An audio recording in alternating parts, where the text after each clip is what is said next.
Madame, mademoiselle, monsieur, bonjour et bienvenue dans ce magazine où nous poursuivons notre découverte du prophète Samuel avec le professeur André Ouénin, professeur émérite d'exégèse de la faculté de théologie de l'Université catholique de Louvain et qui a publié aux éditions Bayard ce livre « Le roi, le prophète et la femme ». André Ouénin, bonjour. Bonjour. Vous nous avez à nouveau laissé la fois passée sur un teasing par rapport à cette situation. Donc Saül avec ses vauriens qui n'acceptent pas ce roi. Vers où va-t-on maintenant alors ? Eh bien, de nouveau, on va avoir un épisode qui va manifester précisément que Saül est un roi efficace, puisque précisément les autres le contestaient parce qu'ils estimaient qu'il n'allait pas pouvoir sauver son peuple, qu'il n'allait pas pouvoir correspondre à ce qu'on attend d'un roi. Et le roi, c'est celui qui combat les combats. C'était comme ça que le peuple avait présenté sa demande à quelqu'un qui viendra prendre notre tête et qui nous permettra de remporter la victoire.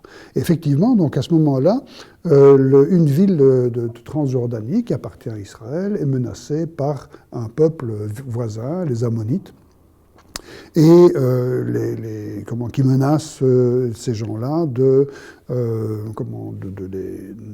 prendre à la ville pour en faire une ville ammonite. Et les gens de cette ville disent « mais nous voulons bien devenir être vos vassaux », et les autres répondent « oui d'accord, mais on vous crevera à tous l'œil droit ». Là-dessus, ils disent, mais on va voir en Israël s'il n'y a pas quelqu'un qui veut venir à notre secours, attendons 7 jours. Trêve de 7 jours, on envoie des messagers, évidemment, on tombe sur Saül. Saül qui, au moment où il apprend qu'une ville est menacée, une ville de son royaume est menacée, l'Esprit de Dieu s'empare de lui, un peu comme on le voyait chez les juges, il rassemble Israël, il lance la bataille, et par ruse, il arrive à défaire à plat de couture l'ennemi ammonite, de libérer la ville. Autrement dit, il se montre un roi qui est un roi particulièrement qui est capable en tout cas d'assumer son rôle. Mais au moment où Saül rassemble les troupes, il le fait en son propre nom et au nom de Samuel. Et à la fin, une fois que la victoire est remportée, les gens qui étaient pour Saül disent à Samuel qu'on nous livre ceux qui contestaient Saül pour que nous leur fassions un sort. Et c'est Saül qui répond en disant « Non, non, Dieu a donné la victoire à Israël et personne ne sera mis à mort aujourd'hui ». Autrement dit, alors que les gens s'adressent à Samuel comme si c'était lui le leader, c'est le roi qui prend sa responsabilité, qui s'émancipe en quelque sorte de Samuel pour dire « Non, non, ici c'est moi qui décide maintenant ». Autrement dit, la victoire lui a véritablement donné une forme de sécurité. Et c'est à ce moment-là que Samuel dit, puisque c'est comme ça, allons à Gilgal, donc un autre sanctuaire, pour inaugurer la royauté ou pour la renouveler, puisqu'elle a été contestée, et que maintenant elle n'est plus contestable. Et donc, il organise une nouvelle assemblée, et dans cette assemblée, il commence par se présenter en disant « Voilà, j'ai été un juge, mes fils sont désormais rentrés dans le rang. Maintenant, il va demander à Israël de reconnaître qu'il était un juge impeccable, qu'il n'a jamais commis d'exaction, qui a toujours été juste avec les gens, etc. » Et le peuple dit « Oui, oui, bien sûr. Est-ce que Dieu en est témoin ? Oui, Dieu en est témoin. » Autrement dit, d'une certaine façon, Samuel, on a l'impression qu'il est sur le départ et qu'il dit simplement « Reconnaissez que j'étais un leader qui était un bon leader pour vous. » Comme s'il voulait, le peuple évidemment ne demande pas mieux, puisque maintenant il a son roi, oui bien sûr, etc. Et à ce moment-là, les choses changent du tout au tout. Et Samuel se met à les accuser d'avoir violé l'alliance, d'avoir voulu un roi pour contester Dieu, etc. Autrement dit, il est en train de faire le jugement, de juger le peuple parce qu'il s'est mis en porte-à-faux avec l'alliance en demandant ce roi. Et il leur dit maintenant, votre roi, il est là avec vous, mais si vous êtes infidèle et que votre roi est infidèle, ce sera fini pour lui, etc. Autrement dit, on a l'impression que Samuel n'en a pas fini avec le peuple. Il veut vraiment régler ses comptes. Après que le peuple lui a dit « Oui, tu as tout bien fait. » Maintenant, puisque j'ai tout bien fait, c'est vous qui n'avez pas bien fait. Et donc, il s'engage ainsi dans une diatribe, et il demande même à Dieu de venir l'approuver en envoyant un signe, c'est-à-dire en déclenchant un orage en pleine saison où il n'y a jamais d'orage en Israël.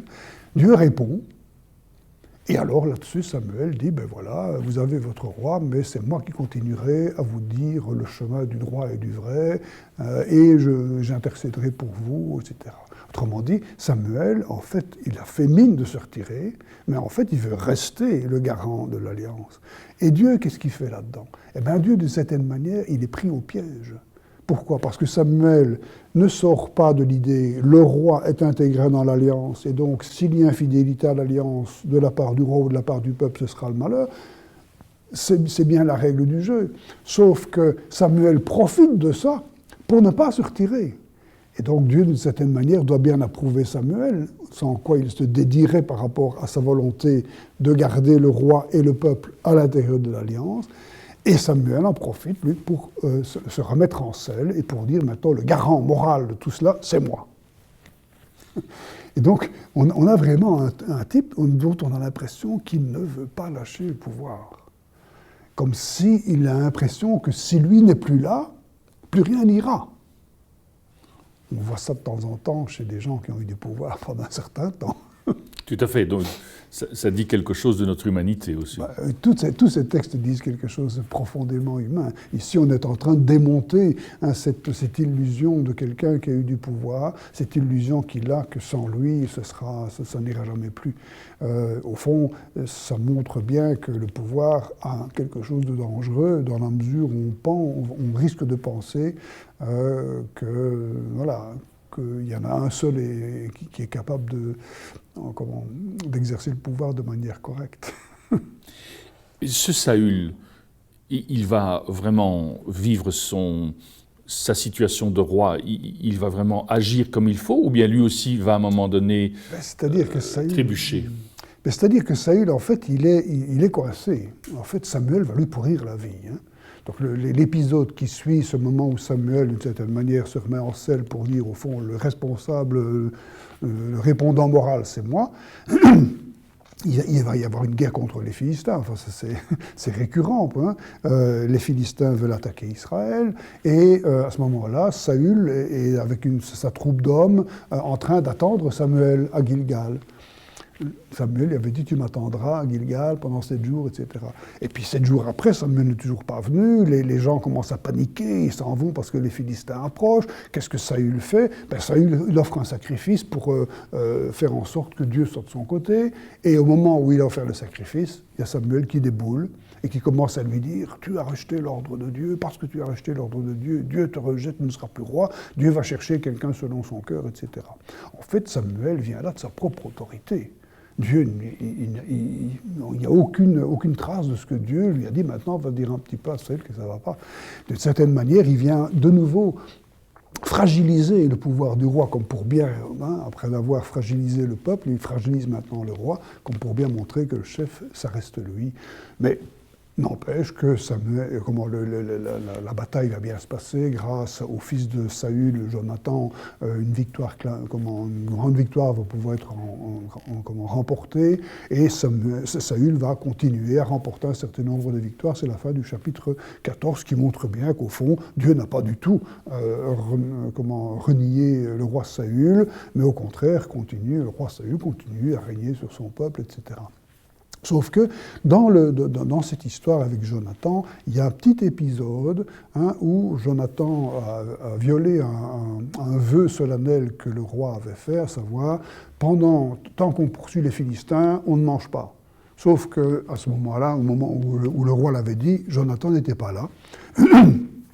Il est arrivé, il a vu du miel. Avec son bâton.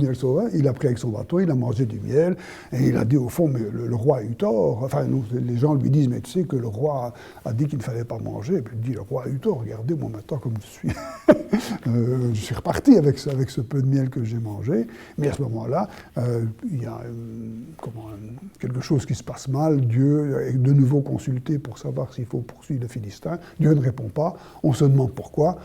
Il y a quelqu'un qui a fauté, on fait un tirage au sort, c'est Jonathan qui a fauté, et le roi avait promis de mettre à mort celui qui avait fauté. Et donc il dit, ben voilà, il faut tuer mon fils.